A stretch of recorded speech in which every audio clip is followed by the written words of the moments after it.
Sois glorifié, mon Dieu, mon roi. Alléluia, alléluia. Sois glorifié au Père Céleste, ta santé. Ta santé, alléluia. Toi qui règnes, Seigneur Jésus. Merci, Jésus. Merci, mon Dieu, mon roi. Alléluia, alléluia, alléluia.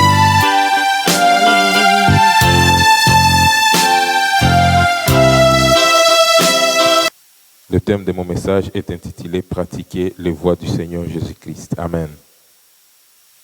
Vous savez, il est très important de nous souvenir du Seigneur Jésus. En tant que croyant, en tant que chrétien, c'est Jésus-Christ, l'auteur de notre salut. C'est bien lui qui est à la base de notre salut. Et il est important en tant qu'Église, en tant qu'enfant de Dieu, de nous souvenir régulièrement de Jésus. De nous souvenir régulièrement de ce que le Seigneur avait fait pour nous. C'est très important. Alléluia.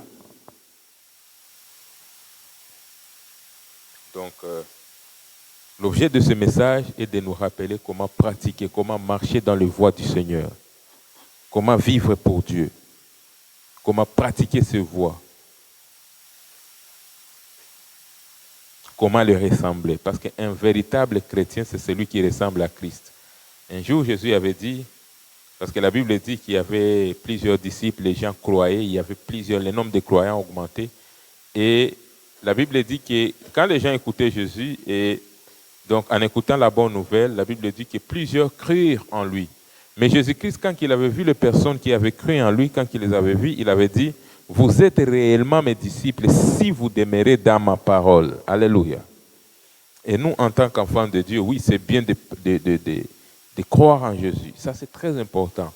Mais après la foi, donc quand on donne notre vie au Seigneur, quand on reçoit Jésus dans nos vies, il est important maintenant de pratiquer la parole de Dieu, d'écouter la parole de Dieu. Amen.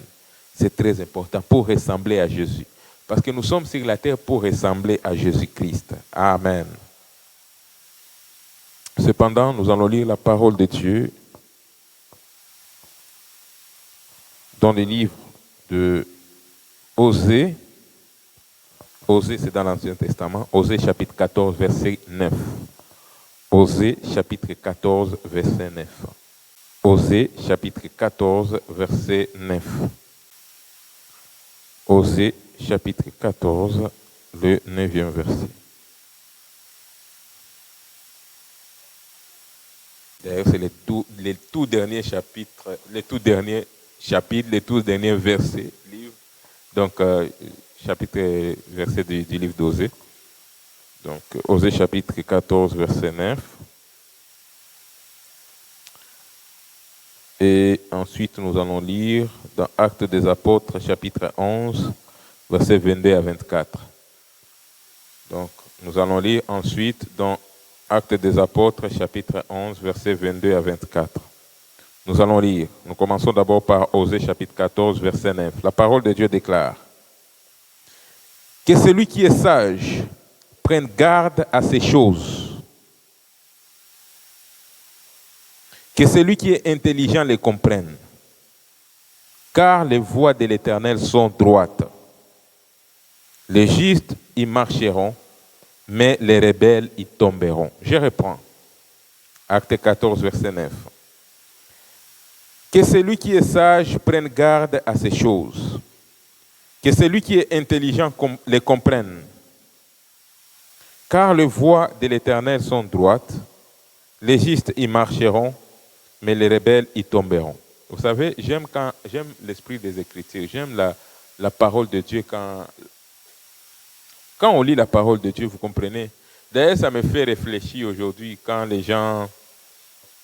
on parle. Vous savez, aujourd'hui, surtout dans le monde actuel, avec l'intellectualisme, les gens qui sont trop dans la science, quand tu parles des choses de Jésus, souvent, beaucoup de personnes pensent que les choses de Jésus, ce sont des choses pour des personnes qui ne réfléchissent pas beaucoup. C'est pour des personnes qui sont très ancrées dans la religion. Mais vous savez, l'intelligence, la réelle intelligence, c'est de comprendre et de prendre garde aux choses de Dieu. Alléluia. La vraie sagesse, c'est de prendre garde aux choses de Dieu. Moi, j'aime ce que la Bible nous dit dans le livre d'Osée, que celui qui est sage prenne garde à ces choses, que celui qui est intelligent les comprenne. Amen. car les voies de l'Éternel sont droites. Les justes y marcheront, mais les rebelles y tomberont. Bien-aimés, la première sagesse et la première intelligence, ce n'est pas quand il y a des gros diplômes ou des diplômes très élevés. La première sagesse et la véritable intelligence, c'est de comprendre les voies de Dieu et de prendre garde aux voies de Dieu. Alléluia. Vous savez, aujourd'hui sur la terre, nous prenons des assurances. Quand on achète des véhicules, tu assures ton auto. Donc, tu assures ton auto, pourquoi? Parce que s'il y a quelque chose qui arrive, si tu cognes l'auto de quelqu'un ou si tu t'es fait cogner aussi, les assurances vont couvrir, vont réparer ton véhicule, ils vont réparer aussi, donc tes assurances vont réparer également le véhicule qui a été endommagé. Donc là, on parle des responsabilités civiles. Pourquoi? Parce que tu es assuré. Donc, quand tu as ton véhicule assuré, tu es sur la route, tu sais que s'il arrive quelque chose, les assurances vont intervenir. Les maisons également, les maisons aussi sont assurées. Même les biens, quand on achète nos biens, donc que ce soit les chaises, tous nos biens, les appareils, tout ça, tout c'est assuré. Mais vous savez, il y a une chose, d'ailleurs, hier j'y réfléchissais. On a tendance à assurer tout, mais les gens oublient souvent ou alors les gens ne prennent pas attention à assurer leur vie pour l'éternité. Alléluia. Parce que tu peux avoir toutes les assurances que tu veux sur la terre, mais est-ce que ta vie éternelle est assurée? Ça, c'est très important. Et c'est ça la sagesse. Ça ne sert à rien d'avoir tout ce qu'il faut dans ce monde et puis le jour de ton départ sur la terre, tu sois dans le regret. Ça ne sert à rien. À quoi sert à un homme, d'ailleurs Jésus l'avait dit, à quoi servira-t-il à un homme de gagner le monde s'il se perdait lui-même, s'il perdait son âme? Alléluia. Donc il est important, bien que, oui, c'est bien de vivre sur la terre étant épanoui, mais ce qui est important, c'est de nous assurer que nous marchons et que nous sommes réellement, vraiment attachés à Jésus-Christ. C'est très important. Alléluia. Et pour y arriver, il est important de pratiquer les voies de Dieu, de pratiquer les voies du Seigneur. Le prophète Osée nous dit que c'est ça la vraie sagesse, prendre garde à ces choses. Vous savez, il est important d'être instruit par les Écritures, par la parole de Dieu. Est-ce que tu lis régulièrement ta Bible? Est-ce que tu prends le temps réellement de méditer la parole de Dieu? Parce que oui, l'école nous enseigne, mais au-delà de l'école, vous savez, la connaissance spirituelle est la première connaissance, est la connaissance la plus élevée. Et souvent, les gens ne prennent pas garde à ces choses. Vous allez voir que la plupart des personnes qui négligent les choses de Dieu, ce sont les gens qui sont soit très instruits, les gens qui ont des diplômes très élevés, qui pensent que tout doit fonctionner par la raison. J'aime les études et j'encourage aux gens d'étudier, que nos enfants qui sont ici soient brillants à l'école, amen. Mais au-delà de cela, que nous puissions être sages. Nous devons étudier, mais en parallèle, nous devons avoir nos Bibles. Amen. Parce que ça, dans la Bible ici, il y a la sagesse, et la sagesse la plus élevée.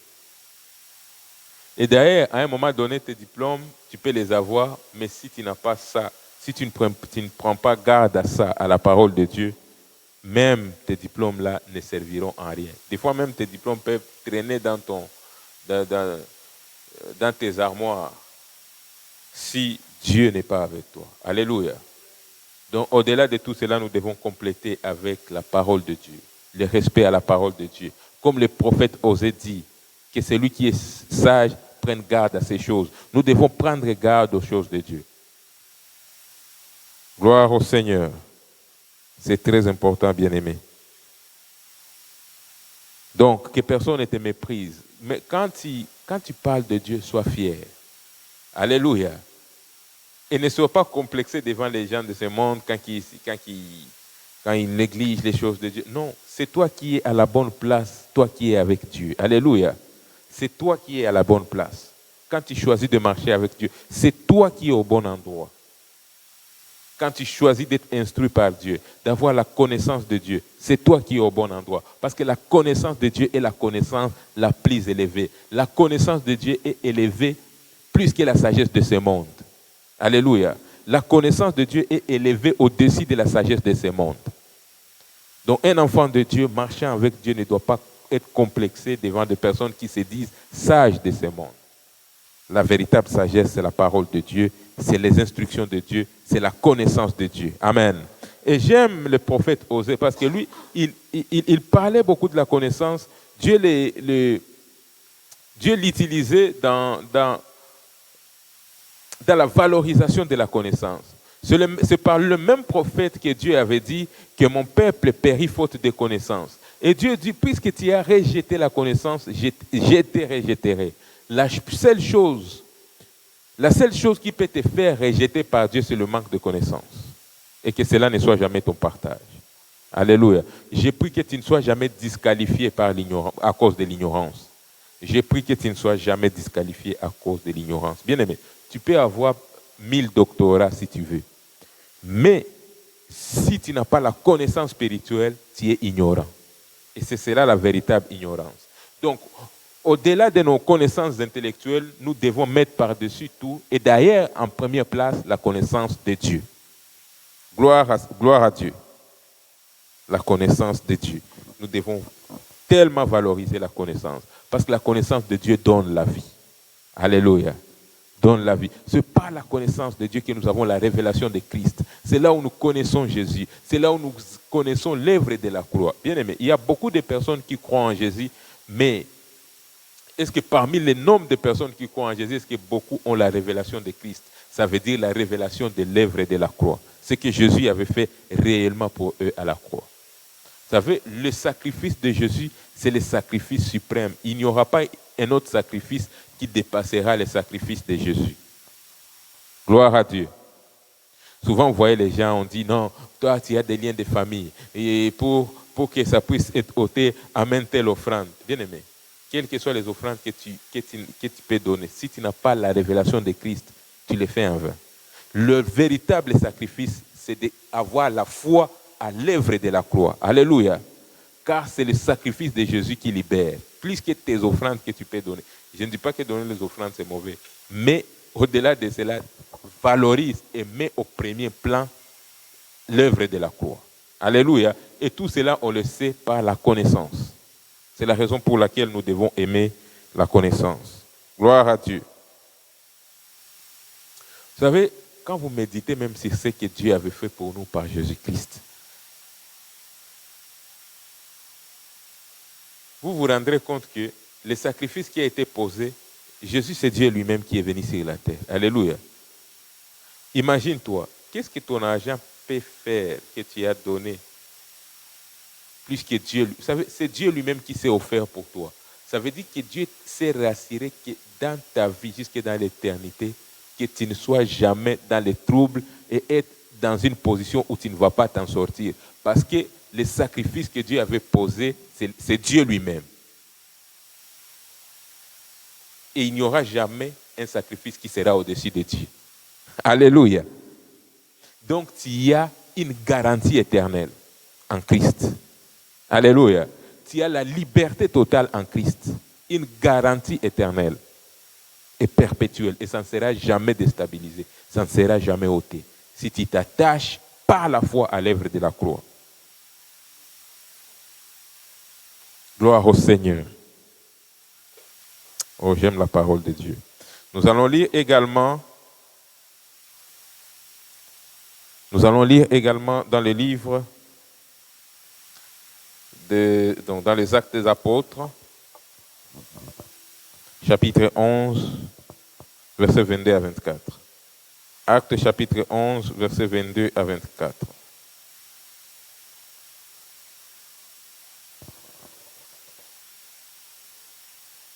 Actes chapitre 11, versets 22 à 24. Amen.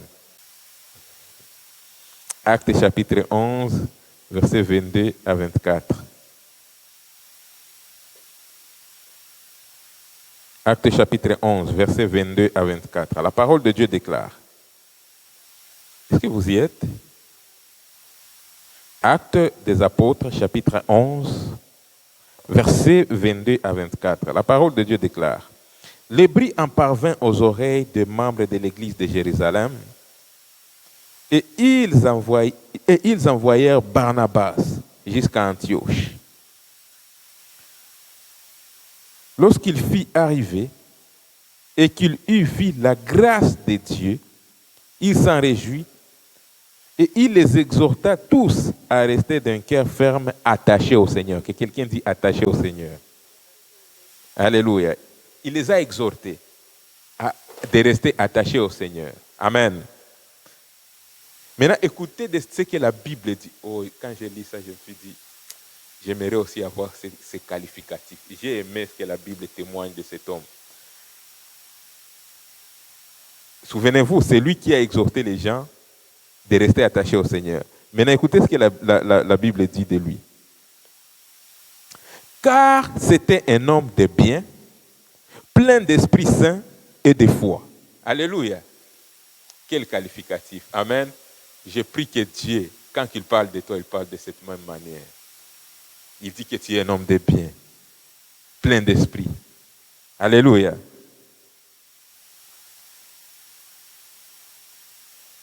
Plein d'Esprit Saint et de foi. Amen. Oh, que cela soit notre partage au nom de Jésus. Car c'était un homme de bien, plein d'Esprit Saint et de foi. Et une foule assez nombreuse se joignait au Seigneur, parole du Seigneur. Amen. Pourquoi j'insiste là-dessus? Parce qu'il avait exhorté à l'église d'Antioche de rester attaché au Seigneur. Comment est-ce qu'on reste attaché au Seigneur? Ce n'est pas seulement en priant. Oui, prier c'est bon, c'est très important. La Bible nous dit, faites en tout temps les prières par l'Esprit. Alléluia. C'est bien de prier. Alléluia. C'est bien de prier. En tout temps. Pas en certains moments, mais en tout temps. Donc tu peux prier à minuit, tu peux prier à 2 heures, tu peux prier à 3 heures, tu peux prier le matin à 6 heures, à 12 heures, dans l'après-midi, à tout moment. C'est biblique. Alléluia. C'est bien de rester attaché dans la parole. Alléluia. Mais rester attaché à Dieu, on reste aussi attaché à Dieu en pratiquant ses voies. Jésus disait, et je le dis souvent, il dit, je suis venu pour faire la volonté de mon Père. Alléluia. Quand tu fais la volonté de Dieu, quand tu pratiques la volonté de Dieu, alléluia, tu demeures attaché à Dieu. Jésus avait dit, c'est lui qui m'a envoyé avec moi car j'ai fait sa volonté.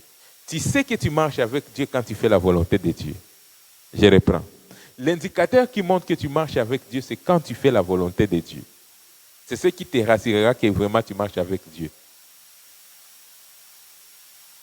C'est la raison pour laquelle la parole de Dieu dit « Toutes choses concourent au bien de ceux qui aiment Dieu et ceux qui sont appelés selon ses desseins. » Et il dit « Si vous m'aimez, respectez, pratiquez mes commandements. » Ça veut dire quoi? Ce qui te montre que Dieu est avec toi, c'est dans ton cœur quand tu sais que tu fais la volonté de Dieu. Alléluia. Ton cœur communique à ta conscience que tu marches avec Dieu. Alléluia. Donc, c'est à partir de ta conscience que tu peux savoir que Dieu est en accord avec toi ou pas. Tu ne peux pas être là et puis on te demande, est-ce que Dieu est en accord avec toi? Et puis tu sais, bon, je ne sais pas, non. C'est à partir de ton cœur. Tes œuvres, ce que tu fais, peut te dire que Dieu est avec toi ou pas. Parce que Jésus dit, c'est lui qui m'a envoyé avec moi, car je fais sa volonté. Amen. Donc quand tu fais la volonté de Dieu, c'est un indicateur qui montre que tu es approuvé par Dieu. Il avait exhorté à l'église d'Antioche de demeurer attaché au Seigneur. Lui-même, il était un homme de bien, rempli d'Esprit Saint et de foi. Que cela demeure sur nous et que cela soit notre partage au nom de Jésus. Bien-aimés, pratiquons les voies de Dieu, étant sur la terre. C'est très important. Et d'ailleurs, c'est beau. Dans la vie, ça ne sert à rien de vivre dans le mal. Quand tu vis dans le mal, tout le temps, d'ailleurs, tu es dans la crainte. Quand tu vis dans le mal, tu es dans la peur. Les gens, quand quelqu'un vit dans le mal, s'il y a quelque chose, la personne a peur de mourir, la personne est tout le temps dans l'insécurité. Donc, toute chose te fait paniquer. Quand quelqu'un vit dans le mal, c'est vraiment, comme on dit au Québec, c'est dégueulasse. Alléluia. C'est pas beau. Amen. Il faut vivre dans la vérité, vivre dans la justice, La Bible dit que les voies de l'Éternel sont droites. C'est ce qu'Osée nous dit. C'est ce que Dieu nous dit au travers de son serviteur, les prophètes Osée. Les voies de l'Éternel sont droites. Si tu veux être un homme ou une femme droite, une personne qui vit dans la justice, il suffit de pratiquer la parole de Dieu. Et là, tu vas continuer à ressembler à Christ.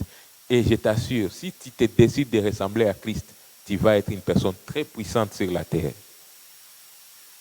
Ta vie peut ne pas ressembler peut-être à rien, mais si tu demeures constant, tu demeures attaché, tu persévères en Jésus-Christ, tu verras que la gloire de Dieu finira par se manifester dans ta vie, parce que tu acceptes de marcher avec le Seigneur. Parce que le péché prive de la gloire. La Bible dit que tous ont péché et ont été privés de la gloire. Le mal, vivre dans le mal, c'est pas beau. Ta vie sera toujours embrouillée si tu vis dans le mal. C'est la raison pour laquelle la Bible nous dit haïssez le mal. Un enfant de Dieu doit haïr le mal. Pas seulement fuir le mal, même arriver à un point d'haïr. Haïr le mal. Et aimer le bien. Alléluia. Mais les gens qui pratiquent le bien, ce sont des personnes qui sont tout le temps satisfaites. Ce sont les personnes qui sont dans la quiétude, la tranquillité, dans la paix. La Bible dit gloire, honneur et paix à quiconque fait le bien, à celui qui fait le bien. Alléluia. Donc vous comprenez, quand vous pratiquez le bien a des conséquences. Et ce sont des bonnes conséquences sur nous. Nous devons pratiquer le bien. Et c'est cela que Dieu attend de nous. Pratiquer le bien, vivre dans le bien et haïr le mal, s'éloigner du mal. Nous devons continuer à ressembler à Christ. Emprunter le chemin de Christ. Faire la volonté de Dieu. Vous allez voir que Jésus, sa préoccupation, c'était de faire la volonté de Dieu. Et c'est ça. Si tu veux vraiment pratiquer les voies du Seigneur, ton cœur doit battre pour faire les choses de Dieu. Vous savez comment est-ce qu'on ressemble à Jésus? Bien-aimé, quand tu as donné ta vie à Jésus, c'est facile de ressembler à Jésus. La Bible dit d'ailleurs, tel il est, tel nous sommes dans ce monde. Et c'est comment est-ce qu'on ressemble à Jésus? On ressemble à Jésus, premièrement, par la décision qu'on prend. On se détermine à ressembler à Jésus. Deuxième chose, quand tu veux prendre de grandes décisions, des fois tu es dans l'embarras, tu te demandes, qu'est-ce que j'ai fait en ce moment? Tu veux prendre une grande décision. La première chose, comment est-ce que tu ressembles à Jésus? Demande-toi, quand tu veux prendre une décision, qu'est-ce que Jésus aurait fait s'il était à ta place? Alléluia. Et tu auras la vraie réponse. Chaque fois quand tu veux prendre une décision, tu es dans l'embarras, tu te demandes, si Jésus était à ma place, qu'est-ce qu'il aurait fait? C'est comme cela qu'on ressemble à Jésus. Donc, l'associer dans notre décision. Alléluia. Associer Jésus dans nos décisions. On veut décider, on se demande, mais dans cette situation, si Jésus était à ma place, lui, qu'est-ce qu'il aurait fait? C'est ça un bon chrétien. C'est ça un bon suiveur de Christ. C'est ça un bon disciple de Christ. Il dit, si vous m'aimez, respectez mes commandements. Si vous m'aimez, respectez mes commandements. Pratiquez mes commandements. Soyez dans ma volonté. Soyons dans la volonté de Dieu. Jésus lui-même vivait pour faire la volonté de Dieu. Et nous devons vivre pour faire la volonté de Dieu. Que Dieu nous bénisse au nom de Jésus. Amen.